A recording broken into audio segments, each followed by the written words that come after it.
Nëse ty të shkruajnë burrat martuar, unë jam George Clooney. Ka pas shumë komente për këto burrat e martuar. Qëllimi im kryesor ka qenë ndoshta i dashuri yt e ka kuptuar se don me trastu, ashtu siç ke deklaruar vetë në emision, prandaj të ka lënë. Si arsimtare fizikës. Nuk e di për çfarë ka pas.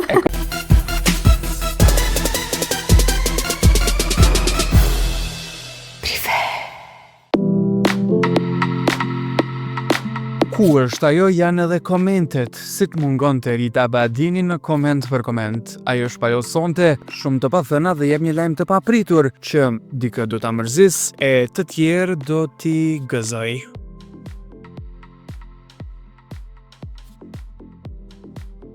Raporti me mediat, rrjetet sociale, në këtë rast ka ndryshuar normalisht. Kur kam filluar në fillim të punoj me çështje gjinore edhe të drejta të grave, kam filluar të punoj në gjuhën shqipe në Maqedoni. Deri në atë periudhë kur unë fillova të punoj, nuk është që kishte shumë zë në Maqedoni për çështje që kanë të bëjnë me drejtat e grave.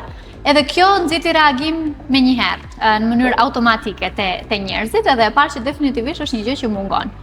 Se ne në Maqedoni kemi këtë raportin e dy gjuhësisë gjatë gjithë kohës, edhe pretendojmë që e kemi, po se kemi, se gratë shumë shpesh ngelen jashtë shumë gjërave kryesore vetëm për shkak të gjuhës maqedone, e cila përdoret shumë shpesh, edhe gjuha shqipe ngelet sikur dytësore.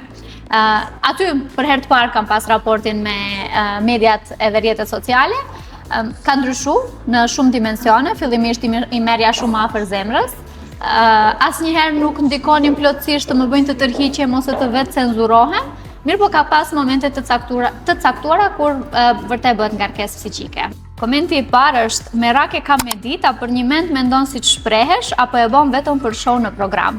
Kjo është një prej komenteve që unë e marr shumë shpesh. Unë me të vërtet mendoj ashtu si shprehem, edhe jetoj ashtu si shprehem. Shumica e njerëzve nuk e besojnë, mendoj që e bëj për show. Madje krijojnë një farë lloj urrejtje dhe mendimi të keq për mua vetëm sepse mendojnë që e bëj vetëm për show edhe nuk e kam me të vërtet. Unë mendoj që populli jon ka nevojë disa të vërteta ti ndigjoj. I jeton, ne jetojmë ato të vërteta cilat unë i them publikisht, ka ardhur ti ndigjoj, edhe absolutisht unë nuk e bëj për show. Mendoj, ashtu jetoj unë. Pra nuk ka asgjë të egzageruar në qëndrimet tua dhe në diskutimet e zjarrta tek zonat. Jo, përveç momenteve të caktuara kur unë ngacmoj vajzat, për shembull, nuk e di, ka momente të caktuara kur ju them po ju nuk i doni djem sa i dua unë mund t'i dua 3 me një herë, edhe raste të tilla që janë thjesht për të qesh, kupton, nuk është që është diçka shumë serioze. Ato komentet serioze dhe deklaratat serioze pastaj që edhe kam bërë bujën, janë serioze sepse ashtu i mendoj. Po, ka kështu nxitje ndonjëherë, thjesht për t'i nxit vajzat. Kjo duket që në fytyrë që nuk është mirë, këta njerëzit që sforcojnë veten të dalin prej vetes për të justifikuar fondet, të gjithë kanë problem me diçka.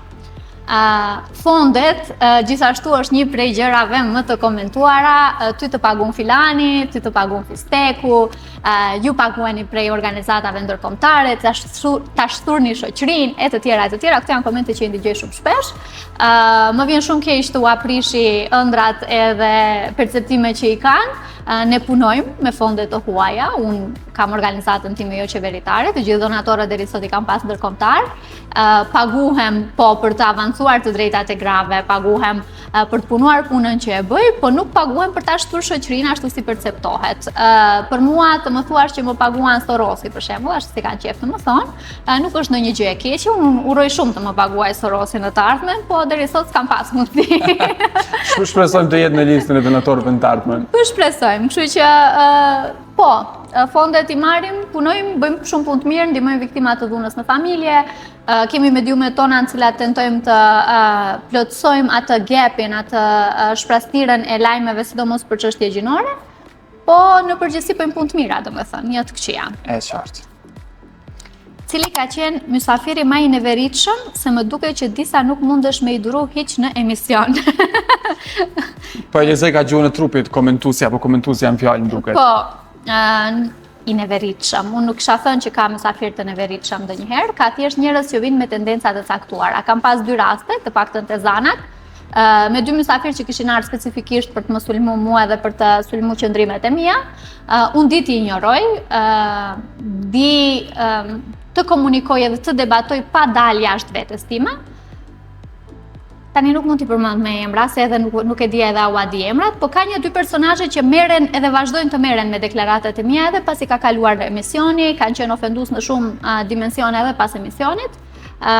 Mirë po, të qenurit pjesë e atij emisioni e ka edhe këtë pjesë të saj, kështu që e kam pranuar si të tillë, nuk më pengon. Nuk e di pse ka shumë e paragjykoni, kjo kur të fol diçka mos mendoni se e bën si tha vet, po thjesht paraqet mentalitetin ton, na dojmë mu bo si Europë. Po, edhe kjo është një prej çështjeve që diskutohet vazhdimisht edhe është deri diku e vërtet. Në kuptimin që unë aty përfaqësoj jo vetëm veten time, po edhe aspektin profesional. Do të thënë unë jam aty si aktiviste dhe si gazetare dhe jo gjithmonë mendimi im personal duhet të përputhet me atë që unë përfaqësoj në aspektin tim profesional. Ka disa gjëra për cilat unë mendoj që duhet të jem by default. Për shembull, unë nuk them që disa gjëra të caktuara nuk I them sepse mendoj që duhet të dihet që është ashtu në aspektin universal. Duhet të dihet që duhet të kemi dashuri për njëri tjetrin, respekt, ta duam familjen, ta respektojmë familjen, ta respektojmë më të moshuarin. Këto janë gjëra që mendoj se ka nevojë unë t'i them, sepse janë duhet të jenë by default gjëra që dihen. Andaj gjëra që I them pastaj merren sikur janë too much, sepse nuk I them këto baziket. Ndoshta I dashur yt e ka kuptuar se don me e tradhtu, ashtu siç ke deklaruar vetë në emision, prandaj të ka lënë. Deklarata e tradhtisë ka qenë ajo e para që ka bërë buj, s'ka qenë absolutisht e parashikuar. Çështja e tradhtisë unë e kam diskutuar shumë shpesh edhe përpara zanave me shumë shoqet e shoqet mia, normalisht as ata nuk pajtohen me konceptet e mia të lirisë dhe gjithçka tjetër, është perceptu deklarata e tradhtisë sikur unë po bëj promovim të tradhtisë, e po them shkoni dhe tradhtoni, që nuk është absolutisht e vërtet. Unë thjesht e di që shumica e djemve dhe vajzave atje jashtë kanë nga 2 partner ose më tepër, kanë lidhje paralele, kjo është e vërteta e shoqërisë tonë, kujt I pëlqeu, okay, kujt si pëlqeu, është thjesht realiteti. Pjesa e ndarjes sonde personale me cilën ke qenë e hapur me fol publikisht, lidhet me arsye të tilla apo jo? Jo. Unë kam qenë në lidhje 4 vite. Nëse do kishte qenë kjo arsyeja se përse ne jemi nda, do ishim nda me kohë. Nëse personi në fjalë nuk do I kish pranuar mendimet e mia, idetë e mia, faktin që unë jam e hapur për disa gjëra, arsyet e ndarjes unë I kam diskutuar disa herë në disa emisione. Nuk ka pas asnjë gjë konkrete, ka qenë vendimi I tij fillimisht, pastaj gjërat kanë rrjedhur si kanë rrjedhur, po tradhtia, si tradhti e diskutoj, e kam parë në fakt të diskutohet shumë nëpër komente që mirë sa ka bër, bravo çfarë të ka bër, luma ideali e ka pasur me çka ka punë edhe të ka lënë. Çështjet e marrëdhënieve janë gjithmonë shumë të komplikuara, nuk mendoj që lidhen vetëm me një gjë. Nuk është kaq e thjeshtë. Nuk është kaq e thjeshtë. Deduktohet në komente në rrjetet sociale. Definitivisht jo. Ha, thot super inteligjente. E din cilat temë godet ma fort, as nuk është nda, por ka nda menjen me e bo popullin me rrah në temën që I duhet këtij populli. Po, deri diku është e vërtet, ne kemi nevojë të ndigjojmë disa çështje të cilat unë I diskutoj nuk fliten në publik, unë jam shumë e sinqertë për flas për çështje të caktuara. Njerëzit dhe populli shqiptar s'është mësuar të flas për seks, nuk është mësuar të flas për disa gjëra të cilat ne I kemi prezente në shoqërinë tonë çdo ditë. Janë pjesë e jetës tonë, janë gjëra shumë normale, tradhtia është një gjë shumë normale, seksi është një gjë shumë normale. Ne jetojmë me këto, bashkëjetojmë me këto fenomene, kështu që duhen diskutuar. Nëse ky koment ka pas për qëllim të më thotë që e bëj për vëmendje edhe e di ku godas në kuptimin që më sjell vëmendje, jo, është thjesht natyra e emisionit e tillë. Temat janë sociale, pyetjet janë temat cilat diskutohen, pyetjet cilat diskutohen janë të tilla që përputhen me disa gjëra pak më tabu në shoqërinë tonë, edhe rezultati është ai që është. E qartë. Si arsimtare fizikës. Nuk e di për çfarë ka pas. E ka pjesën e pamjes mbas aparencës. Ndoshta, unë marr shumë komente edhe për çështjen fizike, sidomos për hundën, e kam thënë disa herë në disa intervista. Këtë herë në këtë sezon jam e ulur në një pozitë të tillë në Tezana që më duket forma e hundës. Besoj që njerëzit janë mësuar të shohin gjitha hundat njësoj, vetullat njësoj, qërpikët njësoj, unë s'jam një prototip I një figure të tillë. nuk i ndjek trendet e bukurisë, jam kundër madje trendeve të bukurisë, edhe kam komente për pamjen time, po jam shumë e lumtur kështu si jam. A ishte ide mirë të bëhesh arsimtare e fizikës mbase jo, shkencën eksakte? Po eksakte? se s'ka gjë të keq që ti jesh arsimtare e fizikës në fund të ditës. Pse jo? Ne të Tetovës nuk i jepshim vëmendje kësaj ignorantës, mos e bëni edhe ju në Kosovë. Edhe komente të tilla kam plot. Normalisht, ashtu si në Kosovë edhe në Tetovë, njerëzit ndahen në dy tabora, ata cilët pajtohen dhe ata cilët nuk pajtohen, ata cilëve ju pëlqen influenca ime dhe ata cilëve nuk ju pëlqen influenca ime. Kam pas komente të tilla që ti nuk pate hapësirë në Maqedoni, andaj erdhe në Kosovë të bësh tënde. Maqedonia është një treg shumë i vogël, ka vetëm 30% shqiptar. Ata që janë disa kanë ikë jashtë vendit, disa janë prezent në vend. Megjithatë, e thash, ndahen edhe ata, në ata që të pëlqejnë, dhe ata që s'të pëlqejnë. Unë marrë edhe shumë komente pozitive në këtë drejtim, që jo po na zbardhe fytyrën, jo po mirë që të kemi ty andej, se ka një gjë në Kosovë dhe në Shqipëri, tetovarët perceptohen si njerëz konservator, si njerëz shumë tradicional, si njerëz edhe të prapambetur, se ma kanë thënë në emision direkt. Edhe mendoj që ua kam prish pak konceptin që e kanë në kokë për shqiptarët e Maqedonisë, edhe nuk e kanë shumë të lehtë ta pranojnë që atje ka njerëz shumë progresiv, shumë punëtor, biznesmen të jashtëzakonshëm, edhe që kanë ecur përpara në shumë drejtima. Nëse ty të shkruajnë burrat martuar, unë jam George Clooney. Ka pas shumë komente për këto burrat e martuar. Qëllimi im kryesor ka qenë të ngre në pa edhe në ajër, nëse mund t'i themi kështu, moralizmin e disa burrave, të cilat nga njëra anë shesin moral, nga ana tjetër janë në profilin tim. Kam pas kërkesa të tilla edhe ta hap telefonin edhe të tregoj kishe atë më shkruajnë vërtet apo thjesht po e bëj. Nuk ka rëndësi edhe nuk ka nevojë, mendoj, të hapun profilin tim, thjesht kërkoja një shoqes tuaj, që e keni më të afërt, tuaj jap telefonin edhe mjafton. Do i shihni se kush janë burrat të cilat shkruajnë nëpër inboxe. Po, më intereson trendi i mesazheve që pranojnë në inbox pas kësaj deklarate. A i ka step deklarata në fjalë burrat e martuar dhe shkruajnë më pak, apo mbase i ka inkuraju dhe ka bo target që më të shkru ma shumë? Jo, shkruajnë më tepër, thuajnë hej, unë jam një buri martu, ma kështë dalë me mu, hej, unë ta bëj kështu, unë ta bëj ashtu. Kupton se ata e marrin si thirrje atë që edhe është perceptuar sikur unë jam personi që dalë me burra të martuar, kupton?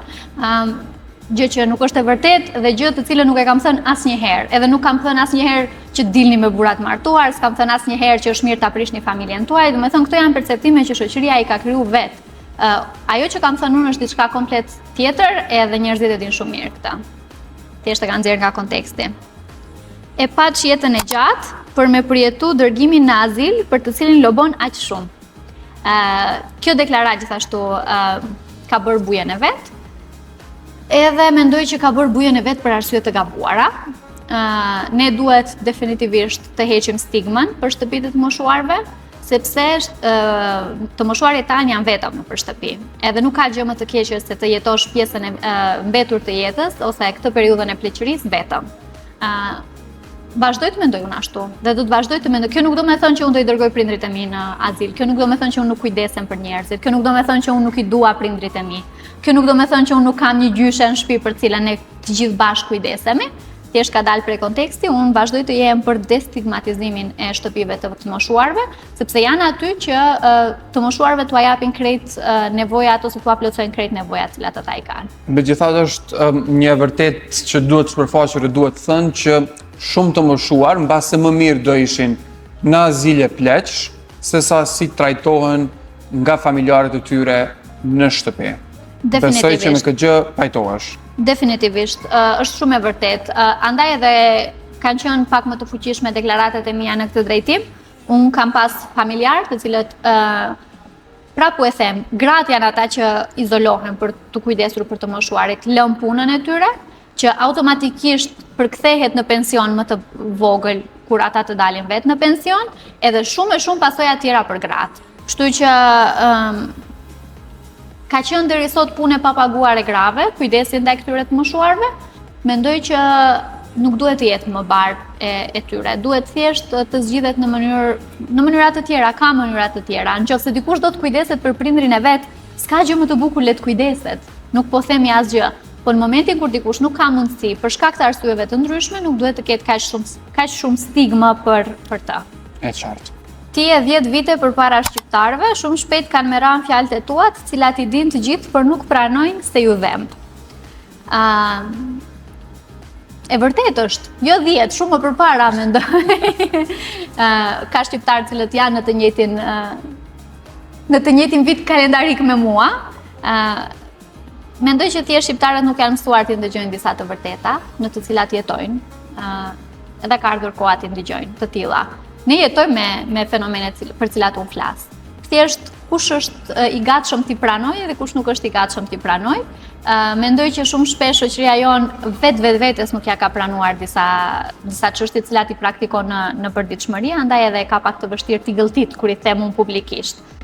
Çu shkon në Maqedoni dhe bën çka dush se atje as nuk njohin, as nuk ka shansa me dalë në televizor. Nuk e di domethënë pse janë fiksu kaq shumë me këtë faktin që ti s'ke hapësirë andej të japin hapësirë këndej. Ta sqarojmë që ekrani nuk ta munguat dhe nuk mungon as në Maqedoni. Unë punoj 7 vite në televizionin kombëtar Alsat, domethënë me një pauzë të vogël, po kam qenë prezente në ekran çdo mëngjes, kam moderuar emisionin e mëngjesit, kam moderuar emisionin e pasdites. Kam qenë prezente në mediat tjera për tema të tjera të cilat kanë qenë në interes ose kanë qenë në përputhje me ato që bëj unë. Kjo nuk do të thonë asgjë. Unë jam prezente edhe në Shqipëri në media, edhe në Kosovë, edhe në Maqedoni. Kush si e ka parë të nevojshme të jem unë prezente në media, por nuk është që s'kisha vëmendje andej erdha këndej. Thjesht këndej është një treg pak më I gjerë dhe zërim ka mbritur në më tepër njerëz se sa ka mbritur andej, që e thash edhe një herë. Statistikisht jemi 30% shqiptar, a më pak a më shumë nuk dua ta hap këtë temë diskutimi. Që është treg I limituar Maqedonia. Kur del jashtë saj, ke vëmendje pak më të madhe. Sidomos në raportin me shqiptarëve të Kosovës dhe shqiptarëve të Shqipërisë, shpesher diskutohet kjo pjesa e trajtimit pa barabartë apo diskriminimit nga njëra anë tjetrën. Historikisht është një farë afërsie kulturore, historike me afërt me shqiptarëve të Kosovës dhe shqiptarëve të Maqedonisë. Mirë po, duke I marrë për shembull këto komente për baza, vren që mbase shqiptarët e Kosovës janë pak lokalist, mos themi racist në atë aspektin që të thonë shkon në Maqedoni, ti ke hapësirë mediat të Kosovës, atje nuk ke. A ke vret këtë tendencë apo nuk ka shumë dallim? Unë mendoj që njerëz të tillë kanë në të gjitha shtetet. Edhe në Shqipëri ke të tillë, edhe në Tetov ke ata që si shkova atje na morë fytyrën, edhe këta këndej në Kosovë janë shkonë në Maqedoni. Ne bëjmë dallime mes qytetit, kupton? Ju andej jeni më të mirë se ne këndej, ose nuk e di, ju flisni më mirë, ne flasim më keq, ju flisni më keq, ne flasim më mirë, kështu që është pjesë e identitetit tonë dhe kulturës tonë, absolutisht e gabuar, po do e kalojmë. Kur të vim në këto vitet e duhura, se kemi ngec pak. Kjo po bëhet gati me u fut në Big Brother me këto polemika, po ju hala se keni kuptu. Do me thënë se nuk e kisha ditë këta. Më kam pyet shumë njerëz nëse kisha hyrë në Big Brother. Nuk është që e kam menduar ndonjëherë si opsion, për shumë arsye. Fillimisht përgjigjja ime fillestare është se kam shumë sekrete dhe s'dua të më dalin atje jashtë, që është mënyra ime për t'u tallur në fakt se unë jetën e kam shumë publike, edhe e kam pas lidhjet e mia, familja ime është shumë publike, gjithçka tjetër e imja është shumë publike. Big Brother ngjelet një prej platformave që bën më tepër bujë në të gjithë shqiptarinë, kështu që do e kisha menduar Ndoshta, Big Brother është sigur që është çdo vjesht, edhe sa ka gjasë nga 1 në 10 që këtë vjesht në base të shohim Big Brother. Këtë vjesht unë do iki në Britani, edhe kam një pauzë një vjeçare prej krejt mediave, Maqedoni, Kosovë, Shqipëri, edhe krejt platformave të tjera. Lajmi keq për shumë, po lajmi mirë për disa që nuk e duan këtë prezencën tonë në ekran. Po, që kanë lobuar, hiqu se nuk të duam në ekran. Nuk premtoj që do hiqem tërësisht, se ka disa projekte të vogla dhe të mëdha të cilat mendoj që mund t'i realizoj edhe që atje dhe që janë kështu on hold. Ta shohim se çfarë do të ndodh, po plani fillestar është që unë të iki për studime në Britani në shtator, edhe një vit të jem larg gojës së hallkut, ta shohim ndoshta më hiqet në syshi. Burrat e Kosovës, të Maqedonisë, atë Shqipërisë, cilët po të shkruajnë më shumë më Rita. Nuk mendoj që ka një dallim të Shqipërisë njëherë më pak, ndoshta se nuk na kuptojnë shumë gjuhën.